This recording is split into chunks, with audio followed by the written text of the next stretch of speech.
Ketemu lagi dalam acara diskusi ya. Dan kali ini kedatangan tamu-tamu agung. Yes. Tamu-tamu yang bukan Raja Salman nih. Saya sendiri ya. Ini adalah bisa dibilang saya duduk dengan idola-idola saya. Nah, ini dari tahun era berarti band-band era 90 ya. 90 sampai detik ini om-om saya ini masih eksis. Dan saya adalah penggemar yang dulu sempat nonton konser-konser mas-mas ini, sekarang bisa duduk dan menginterview. Dan kali ini akan sharing tentang industri musik tentunya di Point Digital Cell ya. Tapi sebelumnya kan kita harus merefresh dulu biar kalian juga ingat ya, adik-adik. Mungkin dari Kang Agoy. Ya. Kang Agoy sebutkan dulu di band apa biar teman-teman tahu dan proyek sekarang apa gitu. Ya. Dari dulu sampai sekarang tetap di Insanity. Vakum 20 tahun. Vakum 20 tahun. 90-an dulu di Bandung. Insanity itu zaman-zamannya Radio JMA. Oke. Vakum 20 dan sekarang vokalisnya tuh pengen bikin sesuatu lagi. Pengen punya fisik kenang-kenangan deh. Jadi akhirnya udah lagu-lagu yang lama kita take ulang lagi. Di remaster juga ya? Nggak remaster, masih lagu lama, cuman rekam ulang. Take ulang ya. Oke. Take ulang sekarang. Dan berarti proyekan sekarang itu aja ya, berarti untuk ya, merealisasikan album itu ya. Lagi konsentrasi itu aja dulu deh gitu. Yang di Bandung nih, teman-teman yang di Bandung mungkin yang sudah mengenal musik era 90 pasti tahu lah ya. Ditunggu albumnya ya Kang ya. Amin. Belum ada target 2017 ini keluar belum? Ini proyek nyantai, nggak ada deadline, nggak ada pressure, ngalir aja. Tapi tetap kita punya ini secepatnya deh. Siap. Nah itu tunggu aja. Dan next ini ada Om Hari ya, Om Hari Batara. Coba Om dikenalin lagi ya kan, biar nge-refresh juga lagi kan. Nah, Om Hari itu dari dulu apa tuh? Di band apa dan sekarang proyekannya apa? Halo, saya Hari Batara. Dulu sempat di Edane sebagai vokal, sempat juga melahirkan 3 album.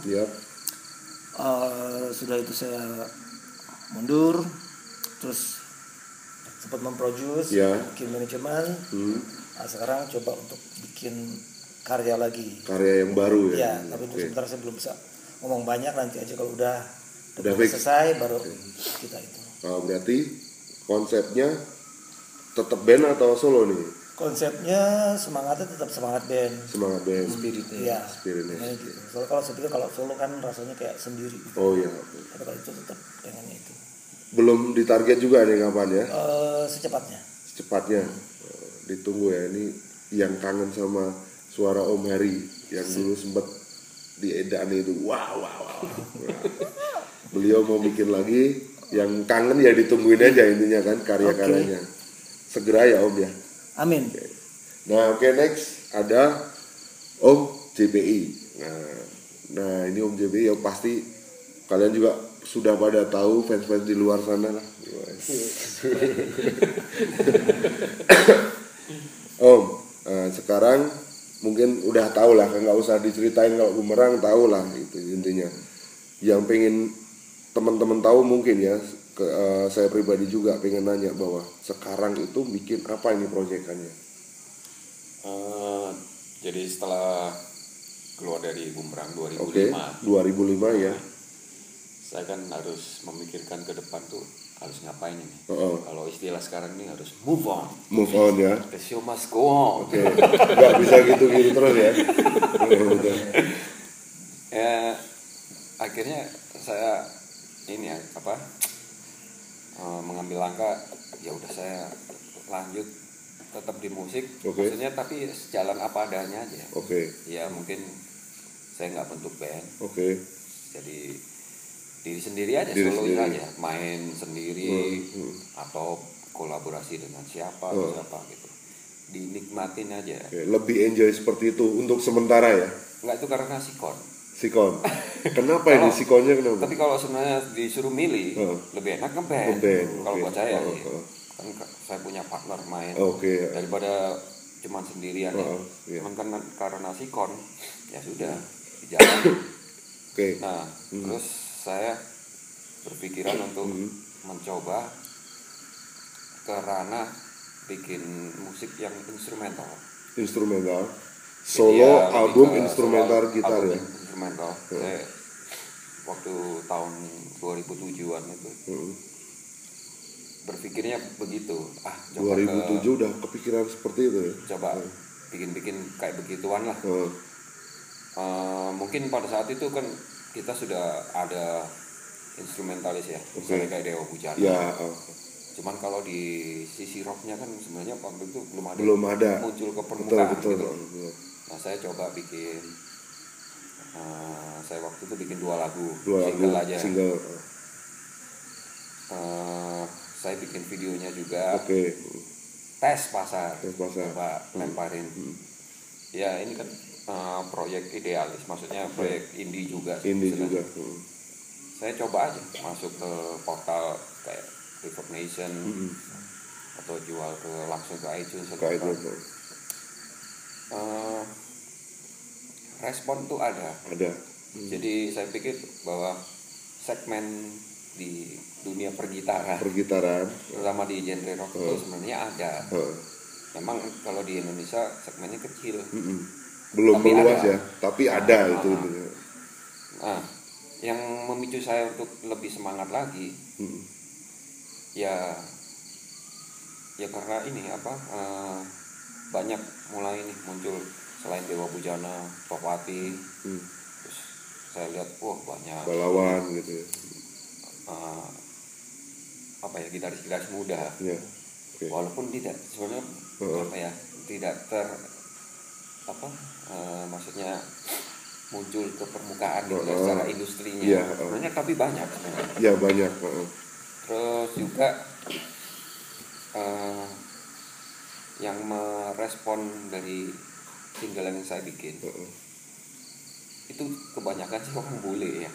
Malah marketnya luar ya. Saya lihat ternyata market besarnya itu ada di luar gitu. Di universal malah di luar sana.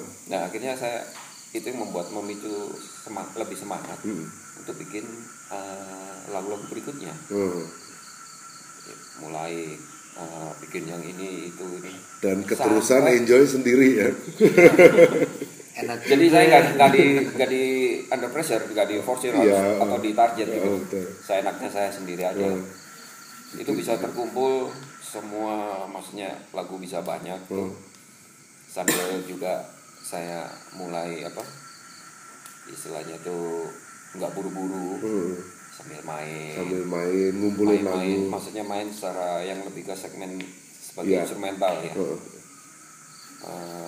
Itu bisa terlaksana bikin ngumpulin album full 2014. Terus ya saya ini kan produksi sendiri.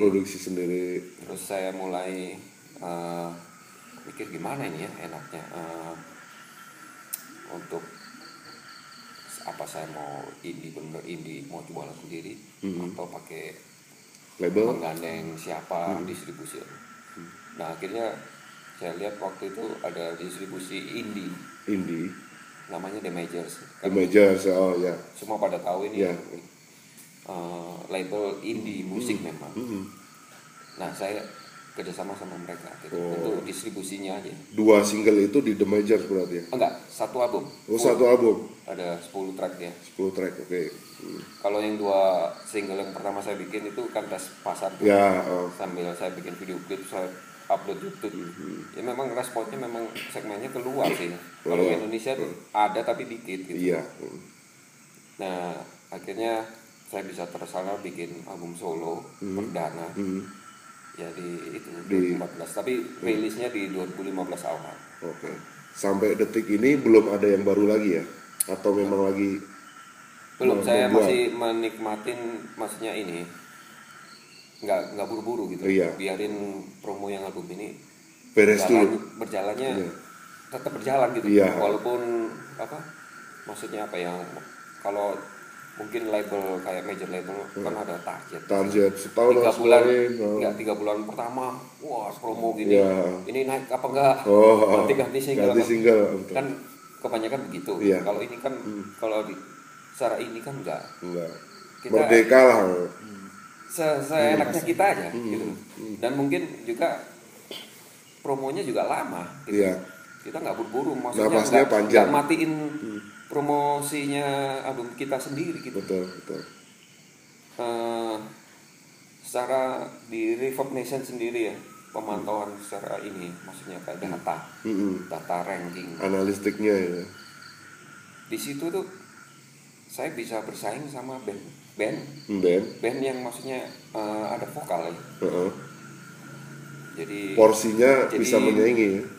Misalnya dari 10 besar nih ada ratingnya itu saya muncul sendirian aja secara instrumentalis beda dari list itu dari semua band yang ada vokalnya itu band dengan data yang istilahnya kategorinya ke rock nah saya muncul sendirian bersaing dengan band-band yang sudah ada seperti itu ya. Nah dari data itu sendiri saya bisa masuk peringkat gitu sampai ke peringkat nomor 1 tuh ada dari salah satu lagu yang di album saya gitu. Pernah peringkat 1 ya? Ada. Worldwide. Jadi, berarti ya? Misalnya dari 10 track ini ya, paling enggak tuh ada mungkin 7 track gitu track yang masuk ke 10 besarnya. Ada yang cuman sampai di 3 atau 5. Tapi ada yang nomor 1 ada. Ya per minggunya kan pasti ganti-ganti. Saya sendiri juga bingung gitu. Ini cuman instrumental kok. Bersaing sama band ini bisa gitu. Berarti kan ada apresiasi yang bagus tanpa kita sadari kan berarti. Padahal saya kan nggak maksudnya bikin ini wah ada ambisi tersendiri, target sendiri nggak ada. Kita mengalir aja. Oke. Pertanyaannya yang kedua nih masih ada kan tadi kan memang itu project ya. Kepikiran nggak seperti kan kayak yang terbaru itu misalnya kayak Slash ya. Slash itu di tahun 2010 mengeluarkan album nggak berupa instrumental. Jadi memang Slash itu menggait salah satunya si Miles Kennedy dan vokalis-vokalis yang lain kayak M Shadow dan yang lain-lain ya, membuat sebuah album. Jadi ikonik seorang gitaris, album gua, tetapi dia menggandeng vokalis-vokalis band-band yang lainnya. Kepikiran nggak seperti itu? Bukan mengkloning ya, tetapi kepikiran nggak? Ada, waktu itu ada. Saya juga pingin kayak begitu ya. Cuman mungkin untuk awal, saya pingin cuman yang album instrumental dulu. Yang untuk supaya ini ya? Nunjukin eksistensi aja. Sebagai saya seorang gitaris, saya keluar munculin yang ini dulu aja. Album instrumental. Untuk next ya mungkin ke album kedua mungkin itu bisa yang saatnya saya menggandeng beberapa talent baru untuk diajak gabung kolaborasi di situ. Nah dan mungkin saya lebih milihnya talent baru daripada orang yang sudah sudah ada gitu. Saya ingin yang ngangkat mereka juga lah. Berarti searching seseorang siapa melalui misalnya dari kanal-kanal digital sosmed ya. Ayo siapa yang mau ini apa yang cocok, apa yang kita bisa kerjakan bersama, apa yang bisa saya bantu juga buat mereka sendiri gitu. Regenerasi juga ya. Nah itu teman-teman bisa ditunggu ya, berarti woro-woronya ditunggu kan. Siapa tahu di antara kalian yang nonton kan bisa diajak gabung kan gitu. Nah mungkin kan formatnya mungkin semacam kayak apa ya, audisi ya, mungkin audisi.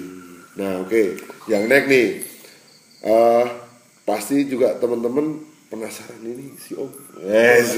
Langsung aja Om, dulu di band apa, terus sekarang proyeknya apa aja, termasuk beliau nih salah satu konveksi besar juga tentang t-shirt musik ya, jangan salah ya, t-shirt musik. Kalau memang kalian seneng gambar-gambar kaos yang tentang metal atau band-band yang lain ya. Ini si Om juga kita bisa. Proyeknya juga ini sekarang selain sudah musisi udah rada ditinggalkan sedikit. Langsung Om, langsung. Dulu di band apa gitu? Saya Arif. Saya vokalis di Red Kill. Red Kill. Ya. Band thrash metal di Bandung. Ya. Kebetulan kita sekarang masih jalan, cuman kita lagi beralih dulu ke bisnis dulu. Okay. Karena memang karena dapur itu penting. betul itu yang utama. Jadi mungkin saat ini band tetap jalan, tapi kita juga sambil berbisnis. Ya salah satu t-shirt ya. Distro lah. Yeah. Ya. Yang jelas metal. Teman-teman punya band yang mau kita rilis t-shirtnya, bisa hubungi kami. Bisa diproduksi ya. Boleh. Nah, kita bisa bicara itu. Kalau di band yang terdahulu kan berarti belum ada pergeseran ya. Ibaratnya masih memperjuangkan band yang lama. Ya kan.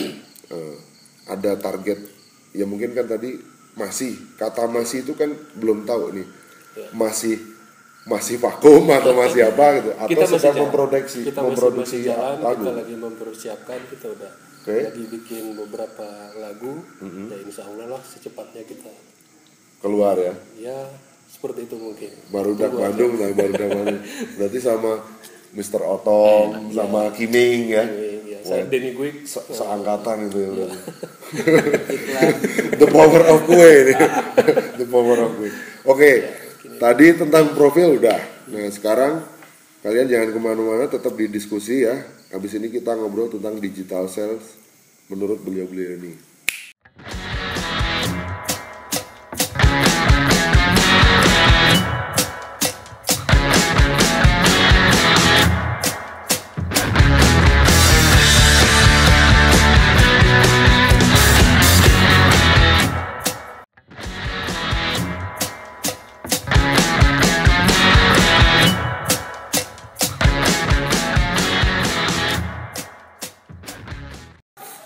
Ketemu lagi di diskusi ya, duduk iseng kumpul para musisi. Ini sebenarnya sudah crash ke-7. Nah, ini crash ke-7 pas 7 angka keberuntungan, bintang tamunya juga legend, living legend ya. Kalau legend udah enggak ada. Living legend. Nah, digital sales. Ini kan sebuah pembaharuan yang sangat menguntungkan tapi juga merugikan. Karena faktanya bahwa sekarang semuanya adalah digital sales ya. Dengan kanal tersebut musik lebih dipermudah untuk menjualnya mungkin. Tapi ada sisi negatifnya juga. Ada efek negatif yang berimbas ke dunia fisik, album rilisan fisik ya. Walaupun di luar sana masih ada yang memperjuangkan seperti record store day movement-nya masih ada di belahan dunia lain, dan di Indonesia pun underground movement khususnya ya, musik-musik indie itu masih mempertahankan yang namanya rilisan fisik itu. Nah, dari si Om dulu yang sebelah sini juga, gimana pendapatnya sih? Pertanyaannya adalah nanti berlaku buat semua. Setuju nggak dengan adanya digital sales ya, seperti iTunes, terus Spotify dan yang lain-lain? Misal itu setuju, berikan mungkin pencerahan buat teman-teman ya. Karena pertanyaan saya itu berhubungan dengan gini, band baru bermunculan sekarang apa-apa disodorin, lu nggak usah album lah, single aja. Akhirnya diarahkan hanya single aja biar bisa dijual secepat itu gitu. Nah, makanya saya bertanya, setuju atau enggak yang pertama. Yang kedua, berikan penjelasan ketika setuju, apa alasannya. Kalau enggak setuju, apa dampak positif dan negatifnya. Ini sebenarnya bukan setuju apa enggak setuju. Ini masalahnya kita nggak bisa nolak dengan kondisi dengan kondisi gitu ya. Ya kita, untuk yang pertanyaan barusan tuh, ada sisi minus, ada plusnya. Minusnya ya itu tadi, secara fisik kita nggak bisa sebagus kayak dulu lah, waktu zaman-zamannya belum era digital. Cuman sisi bagusnya ya kita segala sesuatunya bisa lebih cepat nyampe, ya? Pesan kita tuh bisa nyampe ke si pesannya lebih cepat gitu, tanpa yang proses-proses yang dulu kita laluin. Bisa ada apa sih dipotong lebih cepat lah. Lebih cepat waktunya ya. Cuman ya sisi minusnya kita nggak bisa mengharapkan dari fisik. Jadinya lebih banyak ke off air gitu. Off air ya. Show tour apa mungkin dari situ. Oke. Berarti ketika ada penjualan yang cepat, ya kan? Tadi kan saya sempat menanyakan kan plus minusnya udah tadi kan. Sedikit pencerahan dulu buat teman-teman yang mungkin sekarang band baru yang pengen ternyata lah baru ini detik ini disodorin sama label, udah lo harus pakai gitu. Nah, pencerahannya dari si Om mungkin harus nggak sih gitu? Atau memang mereka mempunyai kemerdekaan untuk ya sebelum lo sign tentang digital sales pelajarin dulu bla bla bla dan yang lain. Memang harus. Segala sesuatu harus dipelajari dulu. Tawaran-tawaran seperti itu. Cuman ya bagusnya sih dua sisi itu tetap dijalankan ya. Misalnya kita diinin sama label selama maksudnya gini, kita di lingkungan underground yang pengennya tuh apa sih nggak ada rule lu harus gini ini kurang komersil nih. Nah di underground kan enggak ya. Gue pengennya gini terserah lu suka apa nggak suka, itu satu sisi. Maksudnya gini, untuk kalau misalnya ada kan sekarang nggak label tuh nggak melulu komersil gitu ya. Banyak sekarang label-label underground yang memang lu bikin nih gue labelin, nggak apa-apa kita masuk situ. Tapi satu sisi ada juga kan untuk promo apa sih untuk sales atau apa segala macamnya satu di apa sih ya, makasih thank you Mas. Nah kita satu di fisik, satu lagi secara online gitu. Nggak apa-apa itu jalan dua-duanya ya. Berarti pencerahan dari si Om it's okay gitu kan ya, jalanilah dua-duanya selama nggak ada batasan-batasan oh ini kurang komersil, oh ini harus diganti gini selama. Oke, next Om Eri, cepat gimana pendapatnya? Ya, intinya mirip aja, itu memang kita nggak bisa menghindari kemajuan teknologi gitu kalau untuk masalah digital gitu. Seperti juga kalau kita mundur lagi berapa puluh tahun lalu mungkin orang untuk dengar musik harus panggil orang itu tampil di rumah kita, ya kan full band gitu kan. Seperti zaman dulu gitu. Sampai akhirnya ketemu teknologi rekam, orang bisa dengar. Akhirnya situlah terjadi bisnis musik modern gitu kan. Nah sekarang dengan ada teknologi yang jauh lebih mudah lagi, ya memang ya mau nggak mau harus dicari format lagi untuk jualan model itu. Nah, tapi kalau saya sendiri juga bukan dalam arti setuju atau tidak setuju ya, kita memang harus menghadapi itu. Nah, itu urusan mereka lah yang mikirin format-formatnya. Kita bikin aja gimana yang karya terbagus yang kita mau gitu. Mungkin juga harapan orang juga bisa notice kita itu aja. Soalnya kalau untuk survive-nya peluang yang lain masih ada kan, kita masih bisa live, masih bisa apa gitu kan. Itu aja, jadi memang nggak ada setuju atau tidak setuju gitu. Mau nggak mau itu memang harus kita hadapin. Gitu. Yang penting musik tetap berjalan. Selama manusia masih suka musik kan, ya udah itu masih tetap berjalan. Nah, gimana kita bikin sesuatu menurut target kita masing-masing. Ada yang misalnya suka, gue suka yang keren nih, gue suka yang itu. Terserah orang mau atau enggak. Ada juga yang misalnya gimana caranya gue bikin gue suka tapi orang lain juga suka, seperti juga dapat impact bisnis dan lain-lainnya gitu. Itu terserah masing-masing gitu kan, itu aja. Yang PR paling terbesar dengan lebih terbukanya teknologi, dengan lebih mudahnya kita rekaman dan segala macam. Kalau dulu misalnya saya mundur berapa tahun ke belakang, kalau Anda nggak bisa masuk label, Anda selesai, ya kan? Karena nggak akan Anda keluar kasetnya, ya kan? Nah kalau sekarang kan nggak, siapapun bisa rekaman, siapapun bisa mengklaim, gue udah punya album, itu satu hal yang positif dari teknologi itu, gitu kan?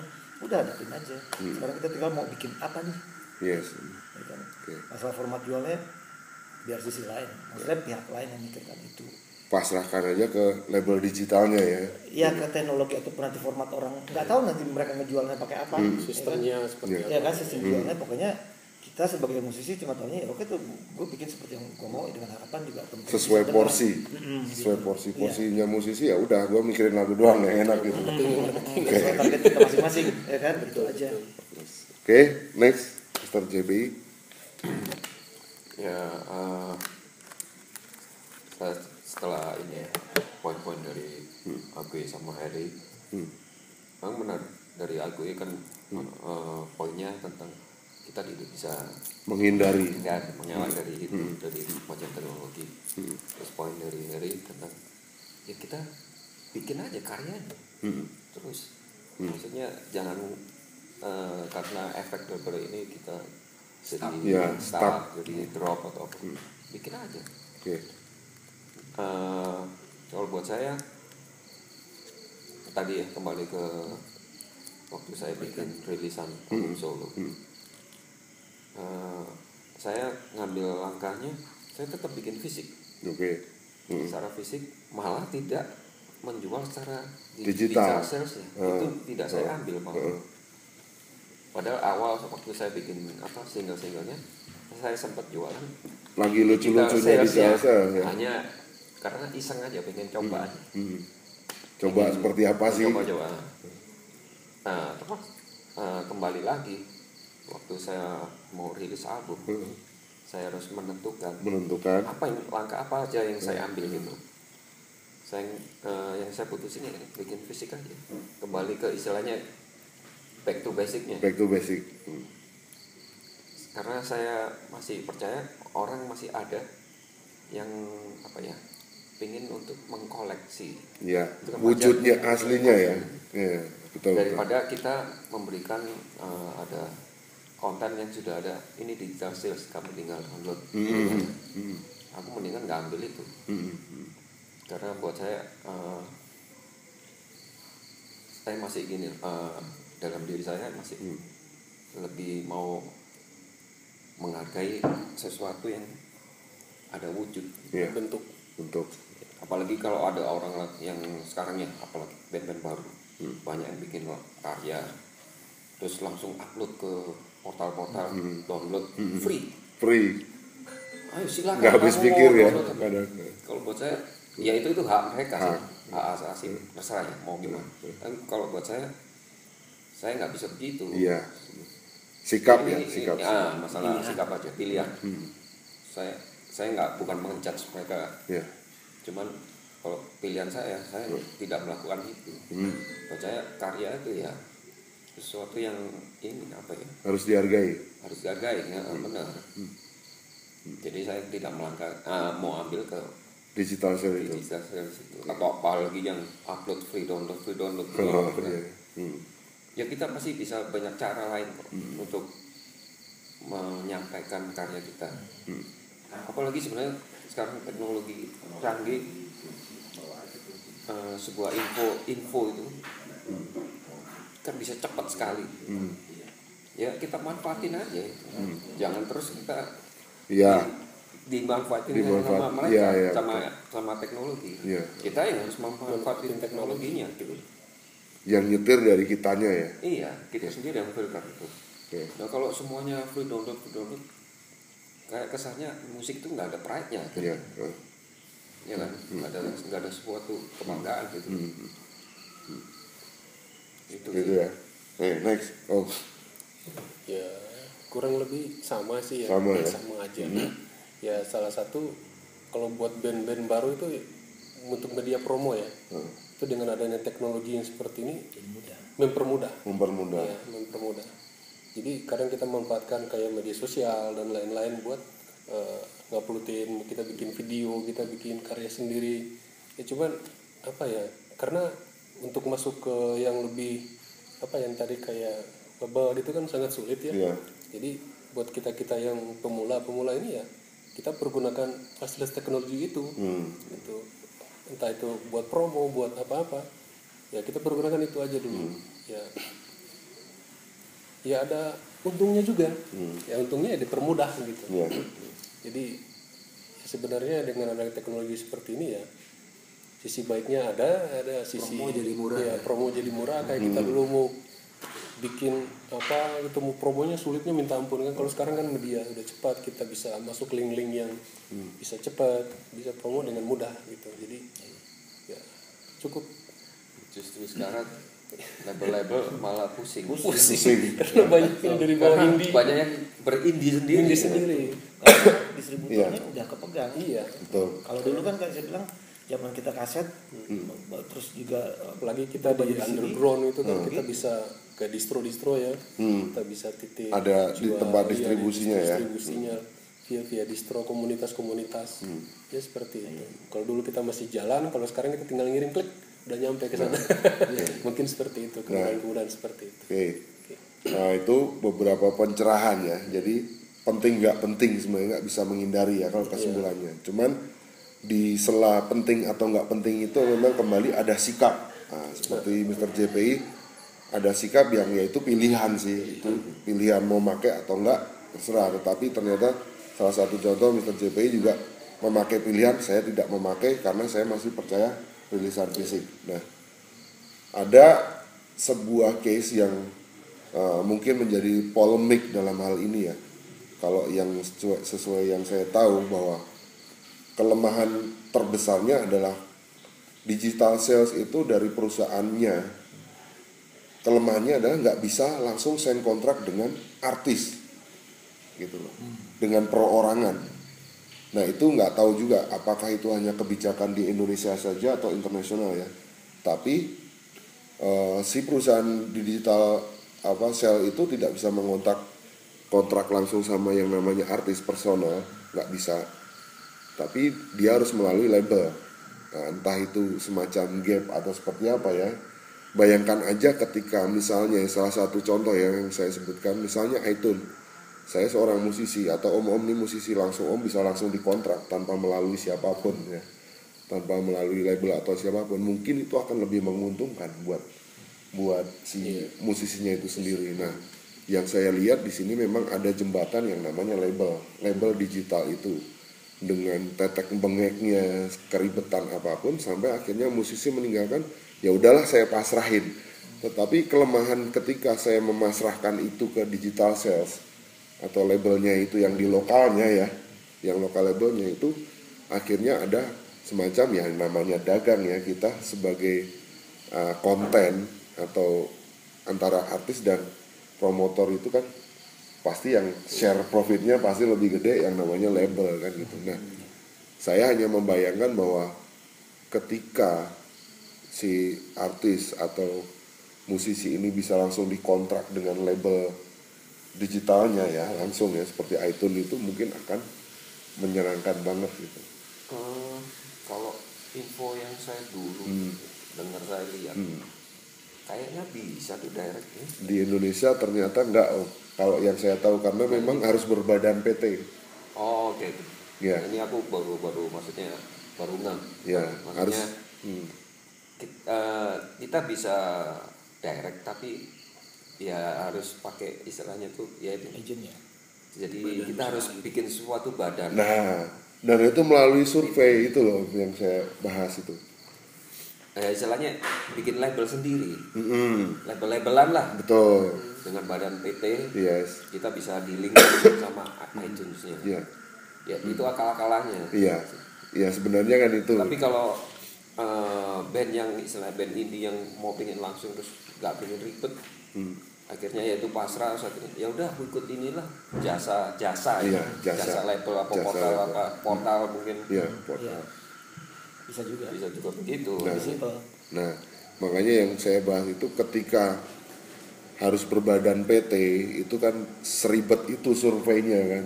Berarti memang kantornya harus ada ya kan, terus karyawannya harus ada, struktural dari PT-nya tersebut harus ada. Ya seperti perusahaan aja, bikin perusahaan. Sementara juga berlaku sama YouTube, berarti YouTube sama.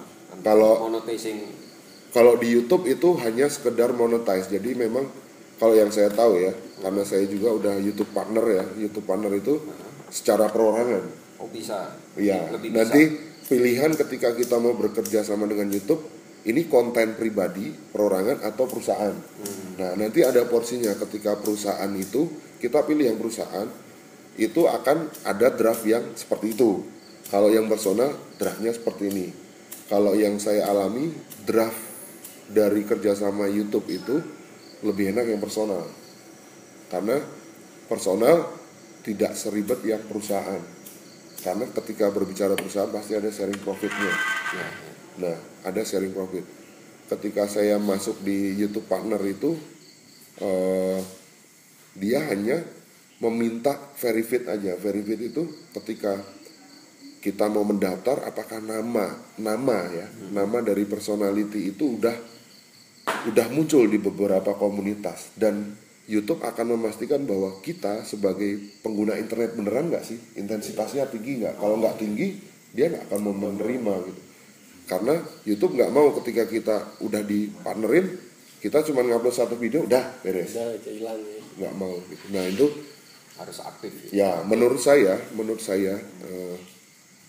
mungkin lebih mengenakan YouTube ya daripada harus semacam di digital sale gitu. Karena kalau digital sale itu memang tidak bisa dihindari, itu monggo pilihan gitu kata saya. Kalau saya lebih prefer bahwa saya membuat album fisik tetapi saya berpromo lewat YouTube. That's better. Gitu. Karena kalau udah kerjasama di YouTube, misalnya Om JPI gitar-gitaran aja setiap hari, yang nonton berapa viewer, bahkan kan sedunia itu kan.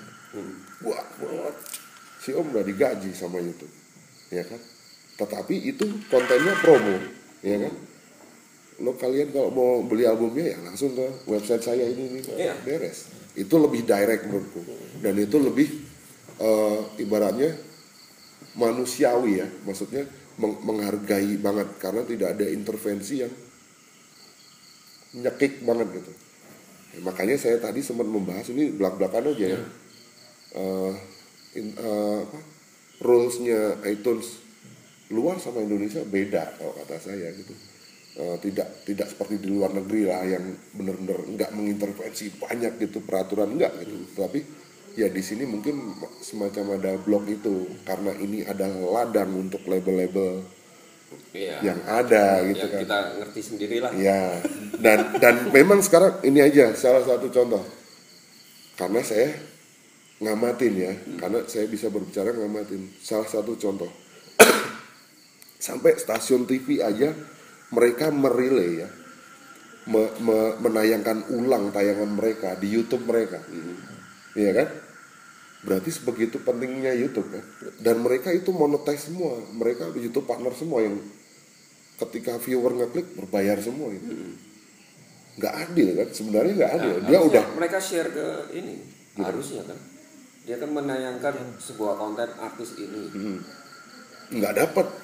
Nah itu kan makanya kalau berbicara itu akhirnya kan ini ilmu pengetahuan umum yang ternyata musisi juga harus mengunyah itu kan berarti.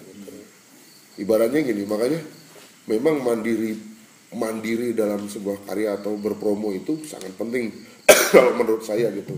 Hati-hati banget ketika kita harus masuk label atau tanda tangan ini itu. Kalau memang sekarang bisa dilakukan sendiri, kenapa enggak gitu. Nah kemarin di minggu kemarin tuh pertanyaan itu muncul bahwa gimana sih untuk amannya sekarang, gimana keadaan label, udah aman belum, sampai seperti itu loh. Aman emang ada apa, ada anjingnya yang gonggong atau apa gitu kan.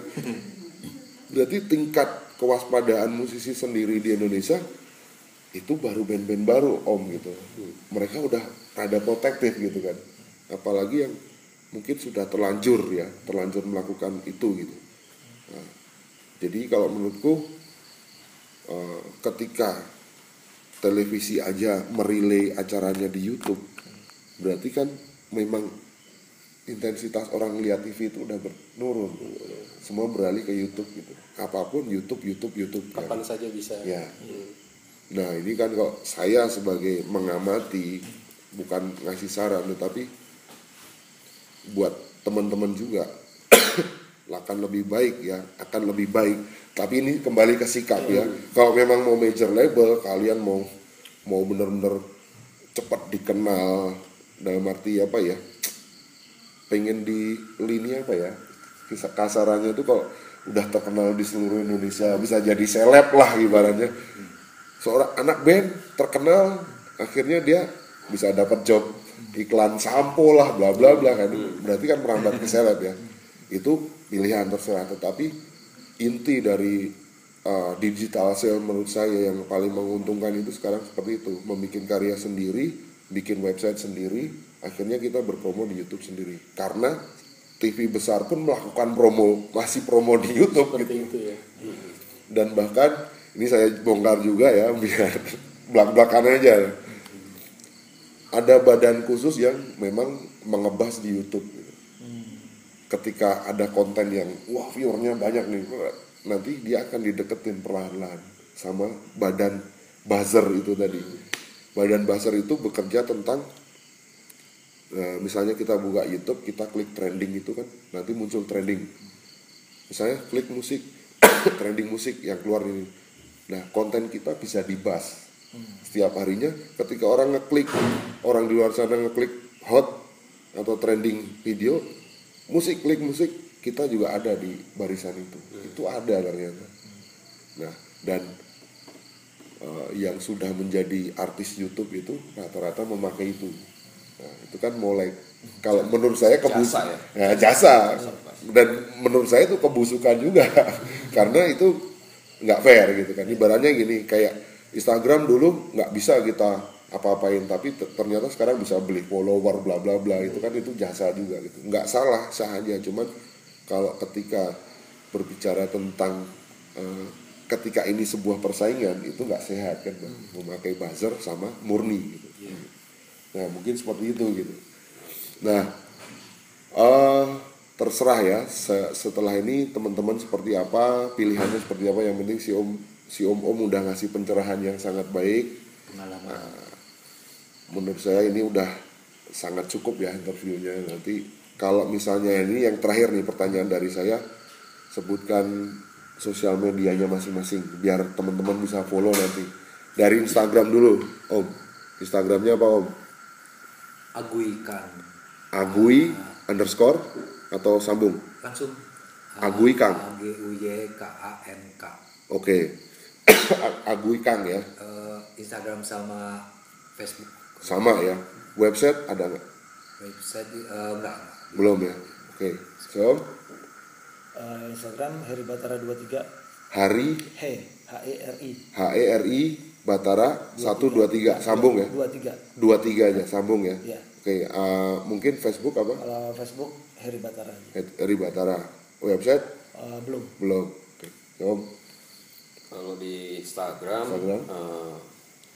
Ayan John Paul Ivan, tapi itu ada underscore ya. Jadi I underscore M underscore John underscore Paul underscore Ivan.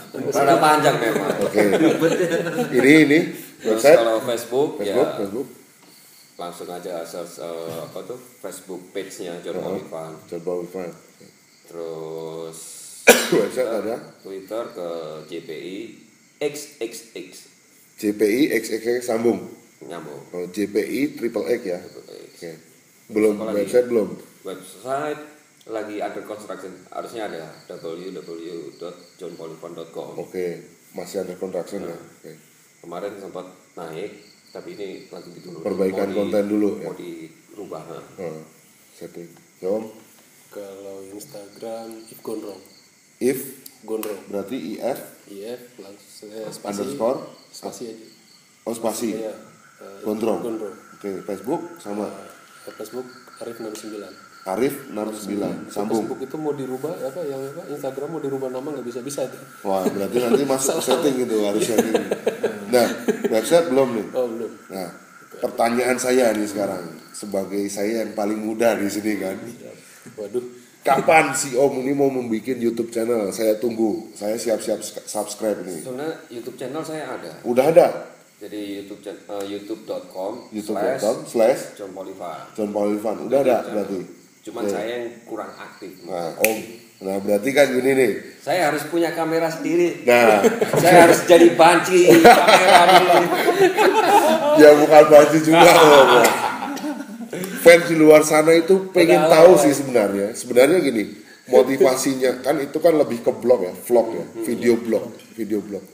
Saya pribadi karena saya yang paling muda ya, saya melakukan itu sekarang. Contohnya seperti ini vlog ya, video blog. Nah kan si om ini kan kadang sebagai yang muda kan kadang boleh ya ngasih tahu yang tua kan, jangan malas om, jangan. Ibaratnya ini fans-fans kalian itu ada di sana sekarang, bukan lihat di TV lagi sekarang. Trennya begini sekarang. Nah trennya seperti itu sekarang.